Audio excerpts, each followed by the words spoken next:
Good morning, everybody. Hey, welcome to Monday, March 23rd. I hope this finds you doing well, hunkered down, and taking all the precautions that are necessary. As you can see, I'm still in my office. This may be the last day you see me in my office as we start to work on how we're going to work moving forward. One of the things we can do is we can work virtually, and that's probably what we will start to do. Hey, what a turn of events we have seen overnight. We saw stops hit on the futures market, and now we see them all up significantly. So that's going to be an interesting conversation when Dave comes online. Hey, we are here for you.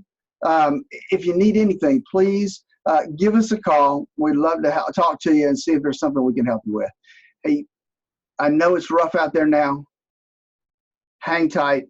And Dave will be here in just a moment. Gwen Stefani there. Good morning. My name is Morning Dave. At least that's what my driver's license says. So I'll take it to the bank. 8:38, time to check in on your money and find out what's going on Wall Street. And boy, oh boy, was there a big upward tick on the futures when the Federal Reserve announced, hey, we're going to buy some more stuff. Let's go downtown to see, brings Statler Financial Services to see what the current picture is. Phillip Statler's on the line. Phillip, good morning and happy Monday to you. Hey, good morning, Dave. Glad to hear your voice. This may be the last day you see me from the office. I may be starting to divert from home. We're working on that today to determine kind of how we're going to proceed for the next couple of weeks. And so, yeah, it's one of those deals where you're trying to make smart decisions, not for just yourself, but your staff and your clients. Oh, we're doing it as well here. We've got our salespeople and our business staff working from home. I mean, we're functioning just fine, but we're experimenting with how it works. And I was telling the listeners a couple of hours ago, I've got a daughter that helps run a whole chain of hospitals up in Wisconsin, and she's pretty much managing that entire mess from her home desk. So it can be done, and business can function, and it's a lot safer that way, especially now that we actually have a diagnosed case here in the county. No, yeah, you're right. Absolutely correct. So it brings it home now, right? Yeah, it did come home over the weekend, and all of the kerfuffle that we watched on Facebook and Twitter over the gossip as to whether or not we did, and then we didn't, and then we did, then we didn't on Saturday, followed by the confirmation that by Sunday we did, is just kind of a microcosm of what Wall Street is doing as well. We were continuing down, although improving a little bit overnight.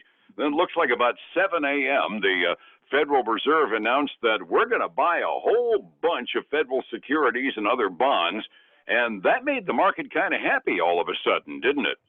It did, Dave, because like I said, I mean, when I first looked at the markets this morning, we had the circuit breaker had gotten hit, and we were down almost 1,000 points. And so we made a drastic reversal of that and are now in the green, up right now 200 and some points. So definitely the traders and the market is liking what it sees from the Fed and their ability to step in and to start to prop up the markets.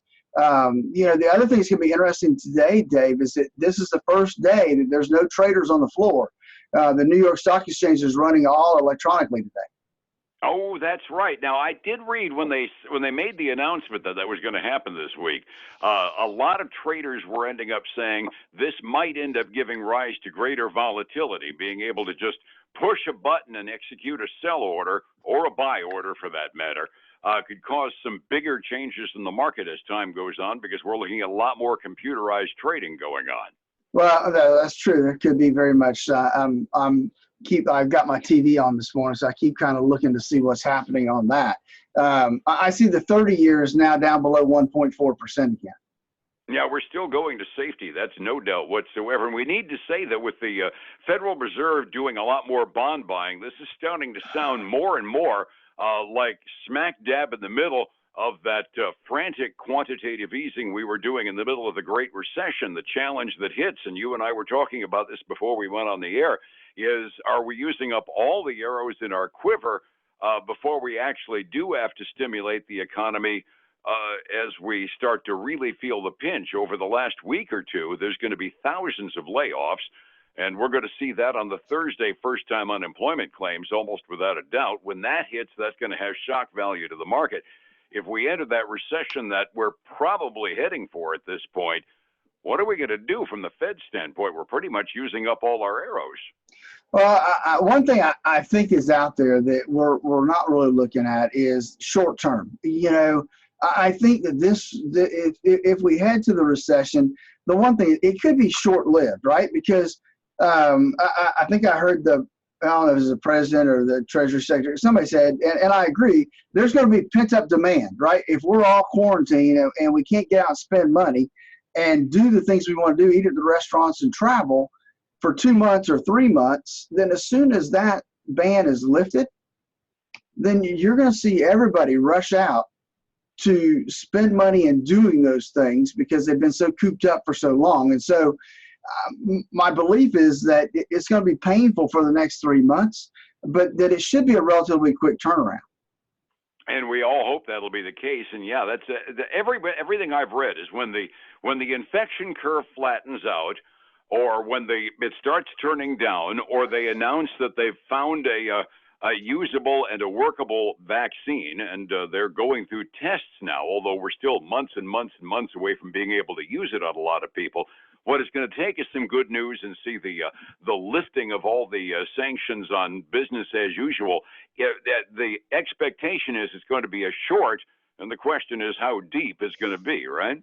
Well, exactly. And I think that they're working diligently to come up with I don't want to say cure, but a stopgap in terms of controlling this virus. And so we're going to have to wait and see how that plays out. But I think there are some things in the works that they're trying.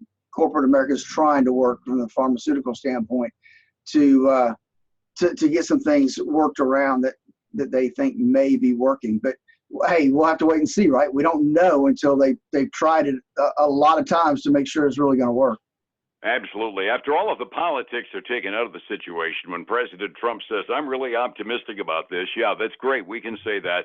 When it comes from the President of the United States, it carries a little bit more weight. But the bottom line is a half a dozen different companies in different countries as well are trying all these stopgap treatment measures that can make the virus last less time on people that already have it. Then parallel to that, we've got a half a dozen companies working on vaccine formulations that are much farther down the pike. It's not like we're doing nothing, that's for sure. You're absolutely right, David. I mean, everybody is working feverishly to try to find some kind of planned action that can help the world, really, at this point. So, yeah, it's one of those things we just have to kind of wait and see how all that kind of works out at this point. Absolutely. So the status again this morning is following up another not good day on Wall Street on Friday. I mean, 913 points down would normally be a disastrous day, but it's almost something we're getting used to. NASDAQ down was 271, and the Standard & Poor's lost 104. So we start out now at 19,173 on the Dow this morning, and it was looking like it was going to be a whole heck of a lot worse at 9:30 when we started out, before the federal government and the Federal Reserve announced basically unlimited quantitative easing, which, like I said, for a conservative economist, that's on the scary side, but it may very well be caused for now. It will be called for later. That's for almost certain. 45 minutes before we open this morning, Phillip, we're looking at a little bit of green ink. Is it still holding green for us 45 minutes early? It is, Dave. It's actually heading up a little bit more than when I first started talking to you.